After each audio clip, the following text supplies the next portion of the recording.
Yo, what's good? It's Miss Dora. Today, I'm asking the question, are remakes valid? As I often come across people who say they, quote, don't count, end quote. By that, I mean, I talk a lot about games both here and on TikTok, right? And often when discussing things like Game of the Year contenders, what platform has great exclusives, or just great games on offer that make said platform more appealing, or even talking about just amazing games in general, I often bring up remakes, right? Baldur's Gate 3 was my personal Game of the Year in 2023, but for me, the runner-up was Resident Evil 4 Remake in a year just stacked with amazing titles. Resident Evil 2 Remake was my personal Game of the Year back in 2019. And often when talking about titles that make owning a PS5 worth it, yes, even though I have a gaming PC, I do think the base PS5 is a great console with great games. I often bring up the Demon's Souls remake. I also mentioned the Dead Space remake, not as an exclusive or anything, just a dope game for the platform and one that is worth physically collecting too. I have it there on disc, right?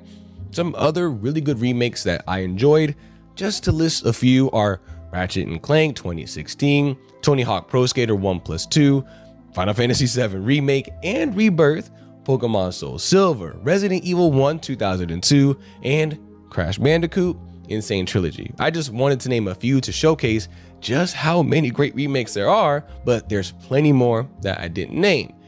However, anytime that I make videos talking about them, there's always, every time, it never fails, I'm telling you, there's always comments talking about how remakes don't count, like I said earlier, or basically something to that effect, right? They say things like they shouldn't be considered for Game of the Year at all, or when trying to talk about a given platform's catalog of must-play games or games that are really good for that platform, they say that, again, remakes don't count. Even when mentioning what exclusives might make a console worth picking up, whether it be PS5, Xbox Series XS, or the Switch, I'll get comments saying that remakes aren't worth considering as part of the exclusive since they're remakes and not technically entirely new games, I guess, right? And also, when talking to certain friends, whether it be, just casual discussions or full-on debates, I'll be like, the PS5 is stacked with great exclusives, right? We'll have that argument, we'll have that discussion. There's tons of good exclusives on the PS5s, as there is on other consoles too. I'm not saying there isn't, but for this example, we're just going to use the PS5, right? And they will legit tell me, yeah, but some of them are remakes though.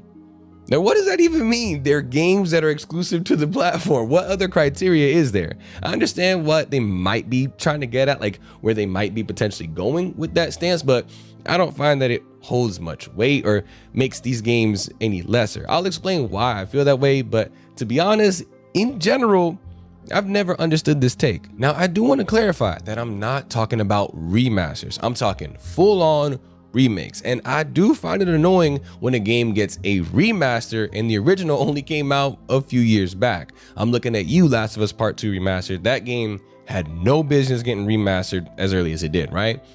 And I can also understand the frustration that comes as a gamer when you see so many remakes coming out and you wonder, okay, but where's the new fresh IPs and ideas, or why aren't they making new games with somewhat forgotten IPs? Like, I personally would prefer a new Jak and Daxter game that continues the series as opposed to them just remaking the original trilogy. I get that, but remakes can be so incredibly dope nonetheless, and have been some of my personal favorite gaming experiences throughout my lifetime as a gamer. So I wanted to make this video to discuss it a bit, but also get your thoughts on this topic in the comments below. So let's talk a bit about what makes a remake a good one, because don't get me wrong, some of them have been not so great. Since I mentioned 2 other recent Resident Evil games, I'll go ahead and say, well, not outright a bad video game, Resident Evil 3 Remake was nowhere near as good as it could have and should have been, and it failed in a few key areas, but its biggest downfall to me, I consider, is the cut content. We had an entire area missing from the game, the clock tower, which is iconic and beloved by many fans of the original game. There was even enemies and full-on mechanics such as branching paths, puzzles, and more missing from the 2020 version of the game that were present back in its 1999 counterpart.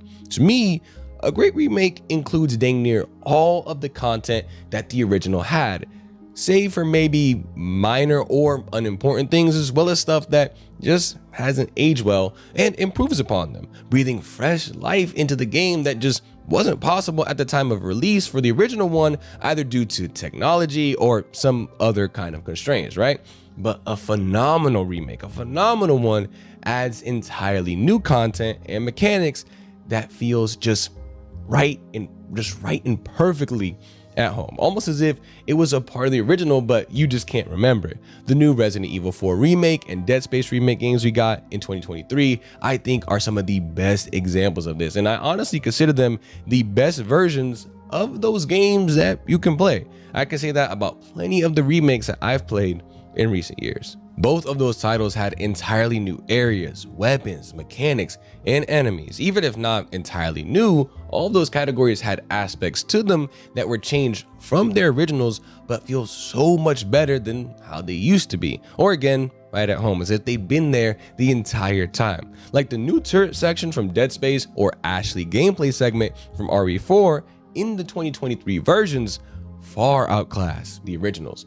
Both of those sections from the originals made it so that subsequent playthroughs, I would always have something that I was dreading in that upcoming new playthrough, right? But that problem just doesn't exist for me personally for those remakes. A massive improvement while not disrupting what those games are. Such games capture what was special about the original for old fans, but also manage to revitalize the title for a new audience to get them into the game or series for the first time. That balancing act of pleasing both old and new fans is insanely difficult, which leads me into why I feel like remakes are actually valid. Most of it has to do with that delicate balancing act I just mentioned. Development of a single video game most of the time takes multiple years. When it comes to remakes, to stay in tune with the vision of what the game is supposed to be, accounting for both old and new fans, during that entire time is just insane to me. These devs are honestly nuts for being able to actually pull it off sometimes, because so much can change during development of a title and it can be very easy to lose sight of that balance and ended up, leaning too heavily towards one side, which is actually what I think ended up happening with the RE3 remake.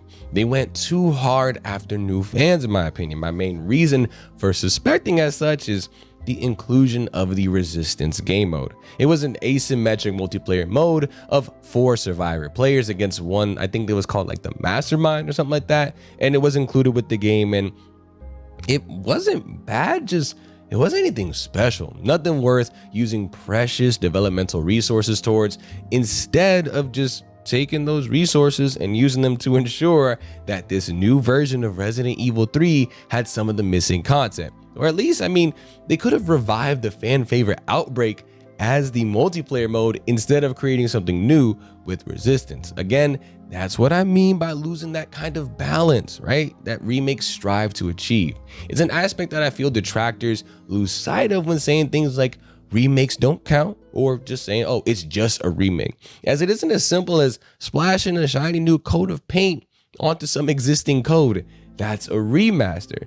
Instead, these titles are developed from the ground up as entirely new projects. And while yes, they do have those original games to go off of for reference and stuff like that, it doesn't make them any less difficult to produce when compared to non-remake games. They take a similar amount of time to create as other full-fledged AAA games, sometimes even more. Budgets are similar. The techniques and tools used are the same. There's still writing that has to be done, as not all of them tell the exact same story as the original game. And even if they do, there's often plenty of times stuff that's added, again, just to bring the new version of the game more in line with the story that they wish they could have told back in the day. RE4 Remake is again a phenomenal example of this, as we got a much deeper look into how traumatic surviving the events of Raccoon City / Resident Evil 2 was for Leon Kennedy. This new version of the title expands on his relationships with Ashley, Louise, Krauser, and Ada when compared to the original, and Leon feels much more human as a character, with the story being much more enjoyable as a result. These games are not just, hey, let's rebuild the old game and change nothing. as not all aspects of these games have aged well, and certain things do need to be updated if the title is going to be revisited. Now, certain ones do get really close to changing dang near nothing, like the 2020 version of Demon's Souls, but I can confidently say that most remakes don't follow the same trend, and even still, the 2020 version of Demon's Souls is still very good. It's still a really good game, and a lot of the stuff I just said still applies in terms of them being valid, I feel. What these titles gain during development by having the originals to reference, they lose in time by having to experiment with what needs to be added, updated, and or removed, while making the new version feel like a worthy successor to the old version. With all of that in mind, I feel like remakes are more than worthy of standing on their own, to the extent of being included in discussions surrounding awards, yes, all the way up to Game of the Year, as well as essentially, quote, counting, end quote, in terms of game catalogs. If a dope remake exists on a platform, then it shouldn't simply be brushed off for being a remake. Again, I can understand some of the frustrations with remakes though. I think there was something like, I think it was like 8 remakes that got released in 2023 alone. And for some of these devs, I can see the argument of wanting them to create something new rather than remaking a past title. For people like me, I'd be insanely excited to see some of these devs continue previous series like Jak and Daxter again, Infamous, Onimusha, Castlevania, Dino Crisis, and Spyro. Can you imagine how incredible the continuations of those series would be?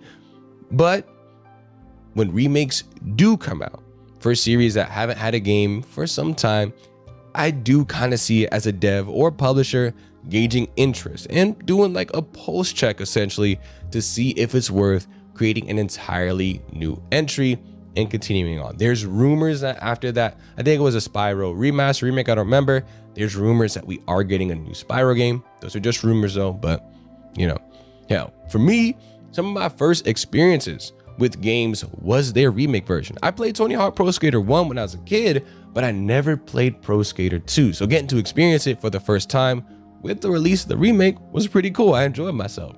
Speaking of which, I desperately need a remake of Tony Hawk's Underground, please. Like, I can't help myself. I get excited at the idea of a game I fondly remember from my past getting a remake. I think to myself, wow, this game was incredible back in the day. I can only imagine how amazing it would be if it was remade with today's technology. And I don't think I'm alone in that thought process, as many remakes are wildly successful.